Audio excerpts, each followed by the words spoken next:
अस्सलाम वालेकुम स्टूडेंट्स। आज हम नई एक्सरसाइज 2.2 के साथ अपना लेक्चर स्टार्ट करेंगे। सबसे पहले मैं आपको इसका इंट्रोडक्शन दूंगी। इस एक्सरसाइज में बेटा हमने तकरीबन प्रीवियस कॉन्सेप्ट पढ़नी है। यूनियन कैसे लेते हैं, सेट्स का इंटरसेक्शन क्या है, ओवरलैपिंग सेट्स क्या है, कॉम्प्लीमेंट्स क्या हैं, डिफरेंस क्या होता है, यूनिवर्सल सेट क्या होता है, ये तमाम चीज़ें जो है वो हमने इस एक्सरसाइज में डिस्कस करनी है। इसलिए बेटा मैं आपको थोड़ा सा रिवाइज करवाऊंगी कि ये सारे कॉन्सेप्ट्स क्या हैं, इंट्रोडक्शन इनका दूंगी, फिर हम एक्सरसाइज पर आएंगे। सबसे पहले मैंने यहाँ लिखा है यूनियन ऑफ टू सेट्स। ये आप जूनियर क्लासेस में लेती आई है कि एक सेट ए में एलिमेंट्स है, फॉर एग्जाम्पल 1 2 3, और एक सेट बी है जिसमें है 3 6 9 something else. A union B कि वो तमाम एलिमेंट जो ए और बी में है उन्हें हम एक ही सेट में लिख लेते हैं, यानी 1 लिखेंगे 2, अब 3 यहाँ भी है यहाँ भी है तो इसे 1 टाइम लिखेंगे, 6 और 9, ये क्या हो गया यूनियन। तो यूनियन क्या है? Union of two sets is a set which contain all the elements of under consideration set. ऐसा सेट जो अंडर कंसिडरेशन सेट्स के तमाम एलिमेंट्स को लेगा वो सेट यूनियन कहलाएगा। इंटरसेक्शन भी बेटा आपने पढ़ा, जैसे अगर हम यही वाले सेट्स लें, मैं ए इंटरसेक्शन बी लूंगी तो इंटरसेक्शन में कौन सा आता है? जो कॉमन एलिमेंट्स है, तो क्या आ जाएगा? यहाँ जस्ट 3 कॉमन है, तो इंटरसेक्शन ऑफ टू सेट्स क्या है? A set which contain only common elements of under consideration set. Contain all elements of under consideration set is union. Contain only common elements of under consideration set is intersection. Next है बेटा overlapping sets.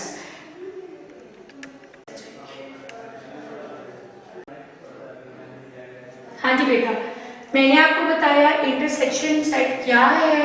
जहां common elements लेंगे वो intersection और जहां तमाम elements लेंगे वो यूनियन। नेक्स्ट है हमारा ओवरलैपिंग। ओवरलैपिंग सेट्स आपको पता है बेटा क्या होती है? सेट्स 3 टाइप्स की होती है। कुछ सेट ऐसी होती है कि एक सेट की सारी वैल्यूज दूसरे में होती हैं जिसे सबसेट कहते हैं।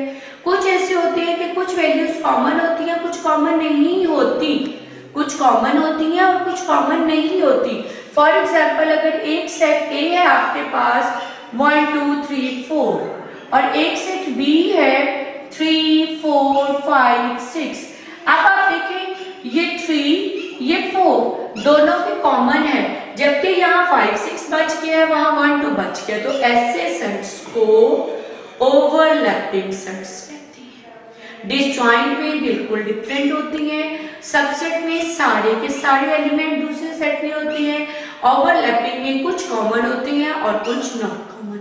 उसके बाद है यूनिवर्सल सेट। यूनिवर्सल सेट बेटा आपने पढ़ा होगा, यू से लिखते हैं। यूनिवर्सल सेट ऐसे सेट को कहते हैं a set which contain all the elements of under consideration set. यानी एक सेट अगर मेरे पास है, फॉर एग्जांपल छोटी सी बात मैं आपको बताऊं, नेचुरल नंबर, ठीक है। अब नेचुरल नंबर में इवन भी है पॉजिटिव और ऑड भी है पॉजिटिव। अब इसके भी सारे एलिमेंट्स इसमें हैं, इसके भी सारे एलिमेंट्स इसमें हैं, तो ये कौन सा सेट हो जाएगा? Universal set. यूनिवर्सल बड़ा ऐसा सेट जो अंडर कंसिडरेशन, जैसे ये मेरे पास 1 2 3 3 6 9 है, इसका मैं यूनिवर्सल सेट ही बना लेती हूँ 1 2 3 से 10। अब देखिए ये दोनों के सेट इसमें शामिल हैं, तो इन दोनों के एलिमेंट्स इसमें हैं, तो इसे हम यूनिवर्सल सेट करेंगे। A set which contain all the elements of under consideration set is called universal set. इसके बाद डिफरेंस है। जैसे हम सेट्स में यूनियन और इंटरसेक्शन लेते हैं, ऐसे ही बेटा हम डिफरेंस लेते हैं, यानी A difference B. A difference B is a set which contain all elements of A which are not present in B. A के वो तमाम एलिमेंट्स जो B में प्रेजेंट ना हो। A है हमारे पास 1 2 3, B है 2 3 5 6। अब जब मैं A माइनस बी लूंगी, इसे डिफरेंस बोलती हैं, तो मेरा आंसर आ जाएगा 1। A के वो एलिमेंट्स जो B में ना हो, और जब मैं B डिफरेंस A लूंगी तो B के वो एलिमेंट्स जो A में ना हो। डिफरेंस क्या है? All elements of A which are not present in B और all elements of B which are not present in A। अब बेटा हम एक्सरसाइज की तरफ आते हैं। एक्सरसाइज में जो फर्स्ट क्वेश्चन है वो है वेन डायग्राम। वेन डायग्राम क्या है आपने ये 9th में भी पढ़ी है। ये मैं थोड़ा सा आपको इंट्रोडक्शन दूंगी फिर क्वेश्चंस बताऊंगी। वेन डायग्राम में हम एक रेक्टेंगल बनाते हैं और सपोज करती हैं तमाम सेट्स के मेंबर्स इसमें गिवन है जिसे हम यूनिवर्सल का नेम देते हैं। वेन डायग्राम मैथमेटिशियन वेन ने इंट्रोड्यूस करवाया था। ये सेट्स के फंक्शंस के लिए होती है, यूनियन, इंटरसेक्शन, डिफरेंस, कॉम्प्लीमेंट्स, ये सारे के सारे हम इसमें लिखते हैं। अब बेटा हम आ जाएंगे एक्सरसाइज की तरफ।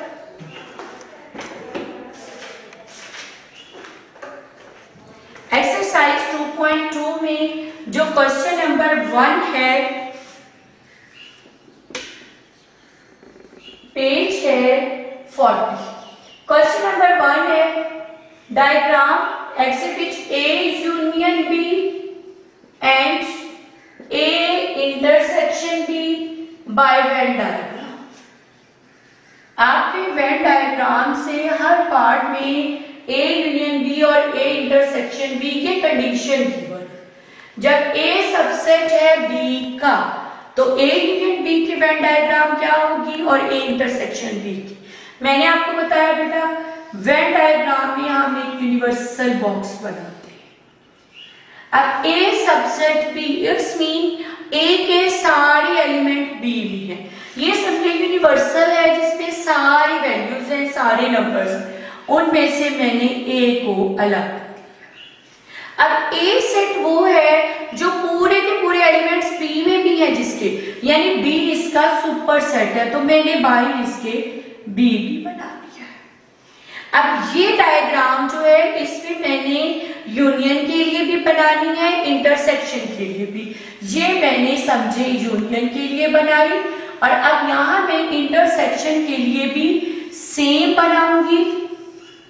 एक्चुअली बेटा आंसर जो है वो ये डायग्राम नहीं होती बल्कि डायग्राम का शेडेड पोर्शन होता है। अब A यूनियन B, यूनियन का मतलब है सारी वैल्यूज जो A में भी है B में भी है, तो ये पूरा सेक्शन जो है ये मेरा आंसर आ जाएगा।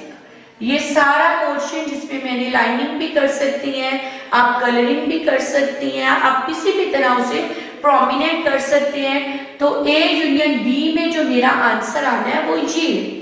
और जो A इंटरसेक्शन B में आना है, जाहिर है A B का सबसेट है तो जस्ट A के एलिमेंट्स आएंगे, तो यहां मैं जस्ट इसे शिफ्ट करूंगी। सेकेंड पार्ट है B is a subset of A। अब फर्स्ट में A सबसेट B का था, सेकेंड में B सबसेट है A का।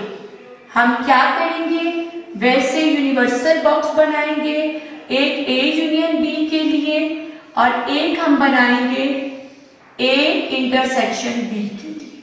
अब यहाँ B सबसेट है तो B अंदर बनेगा और A जो है वो बाहर बनेगा।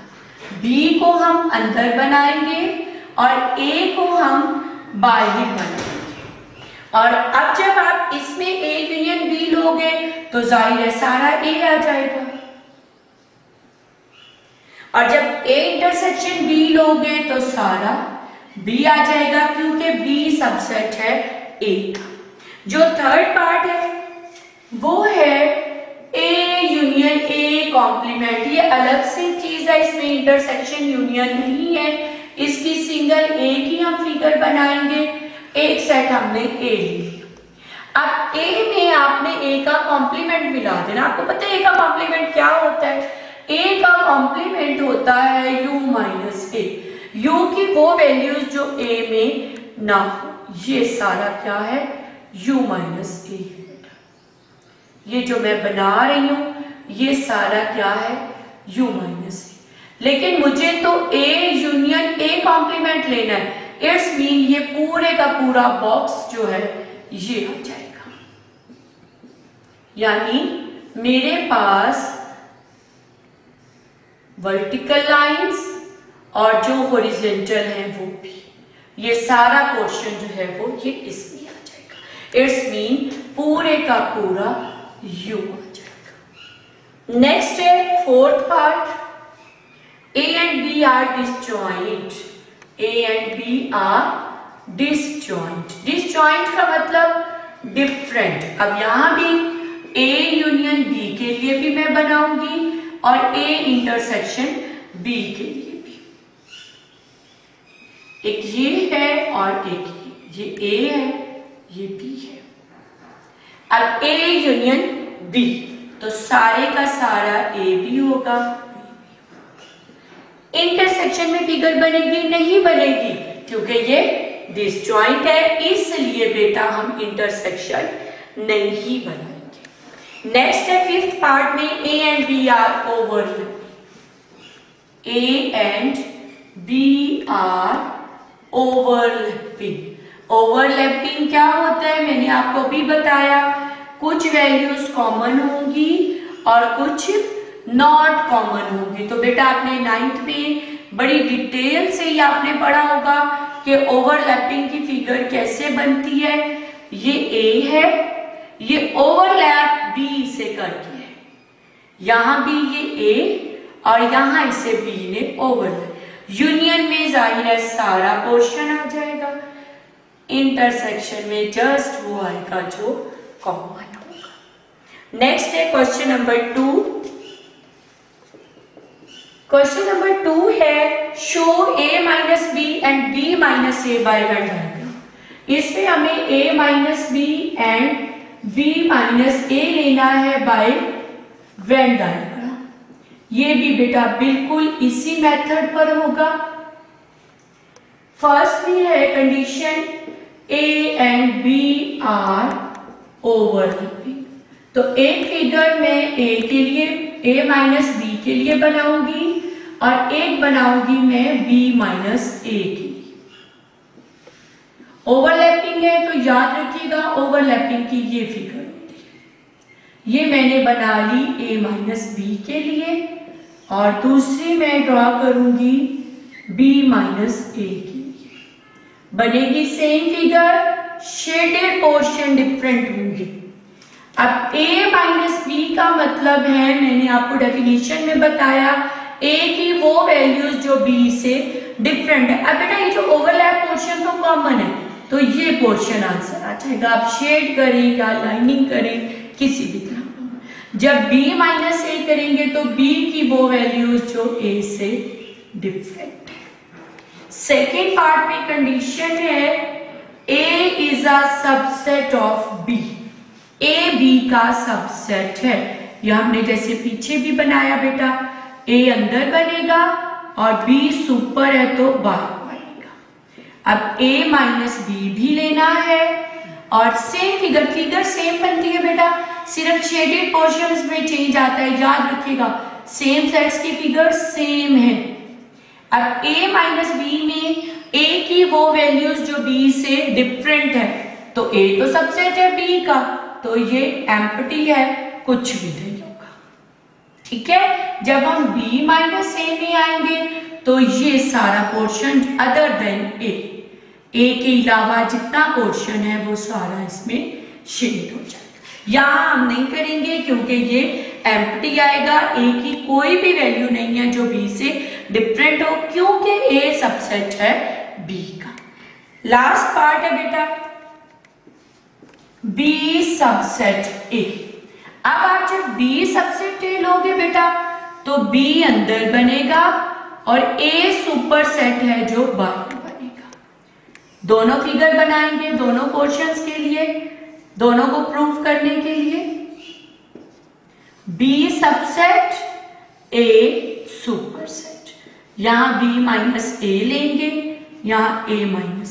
अब बेटा A की वो वैल्यूज जो B से डिफरेंट है, ये सारा क्वेश्चन। B की वो वैल्यूज जो A से डिफरेंट है, कुछ भी नहीं। अब हमने क्या किया, वेन डायग्राम को हमने डिस्कस किया। सेट्स हमने 3 तरह के इसमें डिस्कस किए। एक डिसजॉइंट के डायग्राम ऐसे बनेगी, ओवरलैपिंग की डायग्राम ऐसे बनेगी और सबसेट की बेटा डायग्राम। 3 टाइप्स की होती हैं। आपको पता है 2 चीजों में 3 रिलेशन होते हैं, या तो होगी या बिल्कुल डिफरेंट होगी। तो ये 3 टाइप्स हैं फिगर्स की जो मैंने आपको बताई। नेक्स्ट लेक्चर में नेक्स्ट क्वेश्चन। अल्लाह हाफिज।